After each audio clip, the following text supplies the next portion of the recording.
কিছু foreign player আমাকে phone করছে যে এখনও টাকা তারা পায়নি, যেমন উইল বশিষ্ঠ টাকা পায়নি, এখনও কিছু টাকা বাকি আছে ওর, কিছু টাকা হয়তো বা অ্যালেক্স রসের বাকি আছে। 2019 থেকে 2025 টানা 5 আসর বিপিএল এর সঙ্গী ছিল খুলনা টাইগার্স। লম্বা সময়ে সুনাম সঙ্গী হলেও শেষ আসরে নামের পাশে যুক্ত হয়েছে খেলোয়াড়দের পারিশ্রমিক না দেওয়ার দুর্নাম। হেড কোচ তালহা জুবায়ের নিজেই জানিয়েছেন সেই তথ্য। দুই অজি ক্রিকেটার অ্যালেক্স রস এবং উইলিয়াম বশিষ্ঠর সঙ্গে পারিশ্রমিক না পাওয়ার তালিকায় আছেন দেশি পেসার মুশফিক হাসানও। কিন্তু ঠিক কেন 4 ম্যাচ খেলা মুশফিক পাননি পারিশ্রমিক? মুশফিক আমাদের ড্রাফট থেকে পিক করা কোনো প্লেয়ার না, অথবা ডিরেক্ট সাইনিং কোনো প্লেয়ার না।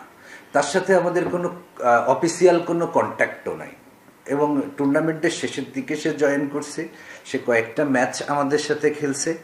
তো আমার জানা ছিল না তার পেমেন্ট ইস্যু নিয়ে। পরবর্তীতে যখন আমার ম্যানেজমেন্ট থেকে আমাকে পেমেন্ট নিয়ে বলা হয়েছে, আমরা বলছি যে বিষয়টা নিয়ে দেখব, কিন্তু এটা আসলে পরবর্তীতে আর এটা নিয়ে কোনো ইনিশিয়েটিভ নেওয়া হয়নি।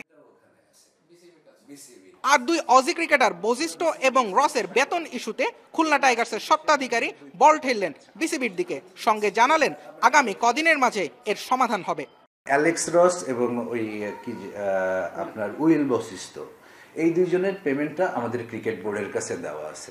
আমরা গত সিজনে ক্রিকেট বোর্ড থেকে টিকেটিং থেকে এবং থার্ড পজিশনের কারণে কিছু রেভিনিউ শেয়ারিং পাই। তো ক্রিকেট বোর্ড এটা বলছে যে এটা ডিরেক্টলি ক্রিকেটারদের কাছে দিয়ে দিবে, এবং এরকম একটা পেমেন্ট স্টেটমেন্ট তাদের কাছে দেওয়া আছে। ক্রিকেটারদের বিশেষ করে বিদেশিদের পারিশ্রমিক জটিলতায় মান ক্ষুণ্ণ হয় দেশের ক্রিকেট বোর্ডেরই। তাই এ ধরনের সমস্যা সমাধানে কতখানি তৎপর বিসিবি?